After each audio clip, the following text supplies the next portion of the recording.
नमस्कार, मैं हूं सोनी और आप देख रहे हैं एक्सप्रेस न्यूज भारत। आज हम आपको एक ऐसी एकेडमी का परिचय कराने जा रहे हैं जिसने बहुत ही कम समय में न सिर्फ राजस्थान बल्कि पूरे भारत में अपनी एक पहचान बनाई है।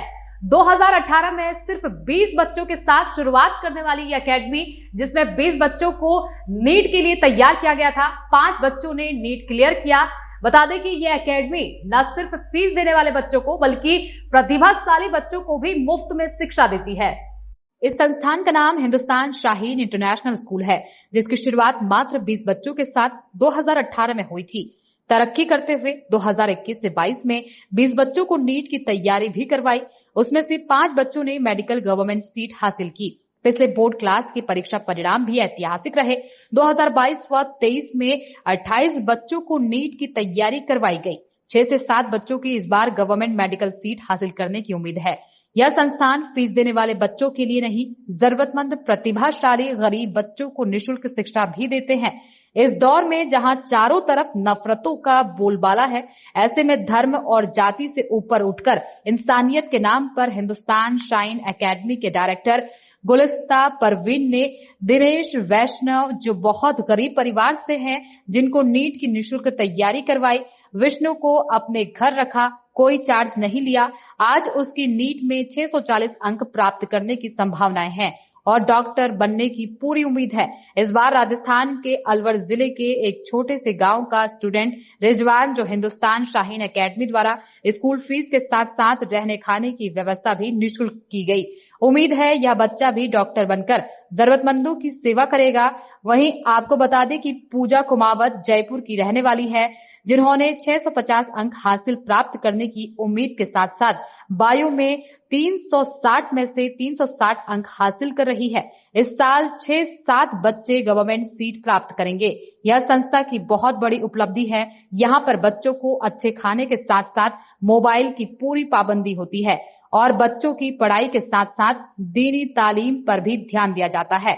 5 वक्त की नमाज बच्चे जमात के साथ पढ़ते हैं और मेहनत के साथ पढ़ाई भी करते हैं। साथ ही स्पोर्ट्स और खेल वगैरह पर भी खास तवज्जो दी जाती है। मेरा नाम रिजवान है और मैं अलवर तहसील तिजारा मेवात का रहने वाला हूं और मेरा नीट में इस बार स्कोर 640 है। मेरा नाम दिनेश वैष्णव है। मैं खांडरा अजमेर का रहने वाला हूं और इस बार मेरा नीट में एक्सपेक्टेड स्कोर 640 है। हिंदुस्तान शाइन एकेडमी क्यों चुना आपने, जो कोचिंग की उसके लिए? देखिए, ऐसे कोचिंग तो बहुत हैं, लेकिन उनमें जो कोचिंग में जो सक्सेस का जो रेशो होता है वो वाकई में बहुत कम है। और यहाँ आके मैंने पाया है कि जो सक्सेस का जो रेशो है वो बहुत हाई है। और यहाँ की फैकल्टी ने मुझे बहुत प्रभावित किया है। मेरा स्टार्टिंग से लेकर एंड तक मेरा साथ दिया है, तो उस चक्कर में भी, उस हिसाब से भी मेरे लिए ये बहुत अच्छी कोचिंग है। किस फैमिली बैकग्राउंड से आते हैं? मैं बिल्कुल रूरल एरिया में आता हूँ। मेरे पिताजी खेती करते हैं और वहाँ से आरिफ सर ने मेरे को यहाँ पे दाखिला दिलाया और यहाँ पे मेरे को बिना किसी मतलब बिना कुछ भी फीस नहीं लिए और इस साल मैंने एजुकेशन और खाना रहना सब फ्री हुआ है? हाँ, सब मेरा खाना पीना, यहाँ की कोचिंग, हॉस्टल सब फ्री रखा है यहाँ पे। डॉक्टर बनकर क्या करना चाहते हैं? डॉक्टर बनकर देखिए, ऑब्वियस सी बात है, मैं देश की सेवा ही करना चाहूँगा। इसके साथ ही मेरे परिवार, मेरे गांव का भी नाम रोशन होगा इससे, और इससे बड़ी मेरे लिए गर्व की कोई बात नहीं होगी। कैसा लगा आपको यहाँ शाइन एकेडमी में आकर? मेरे को सब बढ़िया लगा यहाँ आकर और अच्छे से तैयारी हुई और इंशाल्लाह स्कोर भी अच्छा ही हुआ है। और मैं आरिफ सर का धन्यवाद देना चाहता हूँ। सुविधाएं सब अच्छी दी आरिफ सर ने और कोई चार्ज नहीं लिया मेरे से और मोटिवेट भी किया time to time Arif sir ने। मैं आरिफ सर का धन्यवाद देना चाहता हूँ। जी, आपका नाम? मेरा नाम पूजा कुमावत है। मैं जोधपुर जयपुर से रहने वाली हूँ। मेरा एक्सपेक्टेड स्कोर नीट 2023 में 650 रहा है। मैं इसके लिए हिंदुस्तान शाइन इंटरनेशनल स्कूल का बहुत ज़्यादा शुक्रिया अदा करना चाहती हूँ। यहाँ की फैकल्टी एंड आरिफ सर काफ़ी अच्छे हैं। यहाँ का क्लास का डेकोरम भी काफ़ी अच्छा है और माहौल वगैरह सब अच्छे, पर्सनल अटैचमेंट, मोटिवेशन सब अच्छा है। किस तरीके का माहौल देखने को मिला आपको एकेडमी के अंदर? सब यहाँ पे मतलब एक दूसरे से अटैच रह के साथ देने वाले थे। कहीं कोई ऐसा नहीं था मतलब जहाँ पे हमें कहीं कमी महसूस हो, वहाँ पर्सनल अटैचमेंट, मोटिवेशन और भी आपके वगैरह। टीचर्स ने किस तरीके से गाइड किया आपको? मेरे टीचर्स ने हमेशा एक्सपेक्टेड मतलब जो कर रहे हैं उसे बेहतर करने के लिए हमेशा वो बोला। कौन कौन से टीचर हैं आप? यहाँ पे फिज़िक्स की कमल सर हैं और केमिस्ट्री के बलवंत सर और बायोलॉजी के दिनेश सर हैं। इन सारी फैकल्टी द्वारा अच्छा से अच्छा। आपकी एकेडमी की शुरुआत आपने किस उद्देश्य से की और कब की? 2018 को हमने इस एकेडमी की शुरुआत की। हमारा उद्देश्य ये था कि बच्चे ग्रामीण क्षेत्र से और जो माँ बाप अपने बच्चों पर ध्यान नहीं दे पाते पैसा होने के बावजूद भी, वो बच्चे जब पढ़ने के लिए शहर में जाते हैं तो बच्चे कहीं ना कहीं वो बच्चे अपनी दिशा से भटक जाते हैं, अपने उद्देश्य से भटक जाते हैं। हमने रेजिडेंशियल स्कूल की शुरुआत की। यहाँ पर बच्चे को पाकीज़ा माहौल के साथ साथ पढ़ाई करवाई जाए। स्कूल और कोचिंग के बाद मैं मानता हूँ कामयाबी बच्चों को सेल्फ स्टडी से मिलती है। ज़्यादातर बच्चे घरों पे पढ़ नहीं पाते। हमने बच्चों को बिल्कुल जो ऐसी चीज़ें जो बच्चों को बुराई को ले जाती है उनसे दूर रखकर मोबाइल हमने बच्चों को सप्ताह में सिर्फ 1 घंटा देना शुरू किया।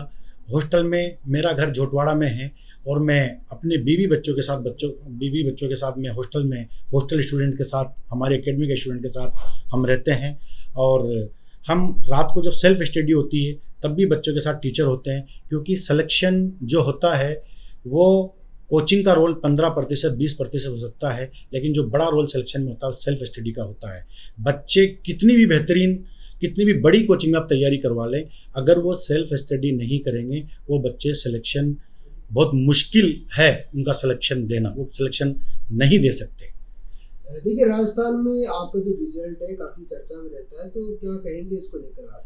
हमारे जो रिजल्ट है उसके पीछे जो सबसे जो मुख्य कारण है वो ये है कि हम सेल्फ स्टडी में बच्चों के साथ टीचर होते हैं, सेल्फ स्टडी भी क्लासरूम में होती है। और हमने जब स्कूल की शुरुआत की थी ये तय किया था, इसकी डायरेक्टर मेरी मिसेज गुलिस्ता परवीन है, हमने ये तय किया था कि कोई बच्चा अगर गरीब है, यकीनन उसके माता पिता इस दुनिया में नहीं हैं और वो पढ़ना चाहता है या कोई गरीब है, ऐसे बच्चों को हमारी एकेडमी से वापस नहीं जाएगा, चाहे हमें किसी भी तरह से बच्चों को पढ़ाना पड़े। आज उस बात को ध्यान में रखते हुए 22 ऐसे स्टूडेंट हैं जिनको हम पढ़ा रहे हैं। और मैं आपको बता दूं, पिछली बार हमारे यहाँ से एक बच्चे ने नीट में सिलेक्शन दिया, दानिश, वो केकड़ी के पास किसी गाँव का रहने वाला है, उनके वालिद बहुत गरीब है और उस बच्चे को हमने हमारे साथ रखा, हमने उनसे कोई चार्ज नहीं लिया। आज वो बच्चा जो बेंगलोर अटल बिहारी वाजपेयी कॉलेज से MBBS कर रहा है। हमारे पिछली बार 5 बच्चों ने गवर्नमेंट सीटों पर कब्जा जमाया और ज़्यादातर बच्चे कोई प्राइवेट स्कूल से कर रहा है, कोई कॉलेज से कर रहा है, कोई गवर्नमेंट कॉलेज से कर रहा है, लेकिन वो किसी न किसी रूप में मेडिकल कोर्सेज कर रहे हैं। अगर आप मान लीजिए अगर और कोई भी बच्चा हो जो बिल्कुल गरीब तबके का हो, तो उसके लिए क्या सुविधा है? देखो, सभी बच्चों को तो मैं नहीं पढ़ा सकता, लेकिन फिर भी हमें लगता है कि कोई बच्चा है, गरीब है, और तो हम उस ऐसे बच्चों तो उसके लिए क्या सुविधा है?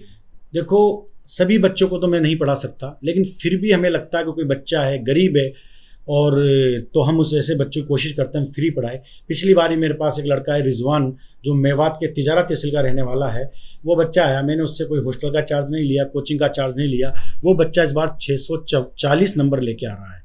एक लड़का और है दिनेश कुमावत, हमारे यहाँ सभी धर्मों के बच्चे तालीम हासिल करते हैं, वो बच्चा भी गरीब परिवार से, पहला बच्चा जिसने 10वीं पास की अपने परिवार में, आज वो बच्चा हमारे यहाँ हमारे साथ रहा, हमने उसको रखा, कोचिंग का कोई चार्ज नहीं लिया, सभी सुविधा उस बच्चे को दी, उस बच्चे को 640 नंबर आ रहे हैं। एक लड़की झोटवाड़ा की पूजा कुमावत है, उसका भी संभावित स्कोर 650 रहेगा, बायोलॉजी में उसके 360 में से 360 नंबर आ रहे हैं, क्योंकि उस बच्ची को के पेरेंट्स मेरे पास आए, उन्होंने कहा कि बच्ची लगातार 4 साल से एलन और आकाश से तैयारी कर रही है, लेकिन इसका स्कोर 500 से ऊपर नहीं रहा। मैंने उस बच्ची को बुलाया और उसको समझाया, उससे वादा किया, आपको मोबाइल की अब ज़रूरत नहीं है, मोबाइल आप मुझे दे दो। उस बच्ची ने 1 साल तक मोबाइल मुझे दे दिया। आज उस बच्चे के 650 नंबर आ रहे हैं और बायोलॉजी में 360 में से 360, ये हमारी बड़ी उपलब्धि है। एकेडमी को लेकर फ्यूचर प्लानिंग क्या रहेगी? हम ये चाहते हैं कि बच्चे जब शहर में पढ़ने के लिए जाते हैं तो उनको तरह तरह के दोस्त मिलते हैं और बच्चे अपने उद्देश्य से भटक जाते हैं। मैंने देखा है कोटा शहर ने बहुत सारे डॉक्टर दिए हैं, लेकिन बहुत सारे ऐसे बच्चे हैं जो अपनी दिशा से भी भटक गए हैं। हम ऐसे बच्चों को तभी सही राह पर रख सकते हैं कि उन बच्चों पर पूरा ध्यान रखा जाए। कोचिंग के बाद भी, कोचिंग में बच्चा 6 घंटे होता है, 18 घंटे वो घर होता है, तो जो 18 घंटे हैं इस पर ज़्यादा ध्यान देने की ज़रूरत है।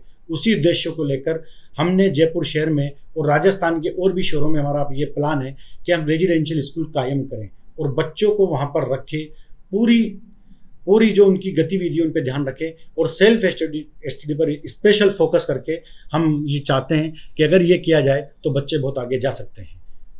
अक्सर देखा जाता है कि कई स्कूल्स में दुनियावी तालीम पर भी अधिक जोर दिया जाता है और आपके यहाँ दीनी तालीम पर जोर दिया जा रहा है साथ में, तो क्या कहेंगे इसको लेकर? हमारे यहाँ देखो क्या होता है कि जब बच्चों को एक तरह से आज के दौर में जो हमने देखा है बहुत सारी बुराइयां बच्चों में आ जाती है, तो कहीं ना कहीं अगर आप उनको दीनी तालीम भी साथ साथ अगर कुछ 5-10% अगर साथ साथ चलेगी तो बच्चे बुरी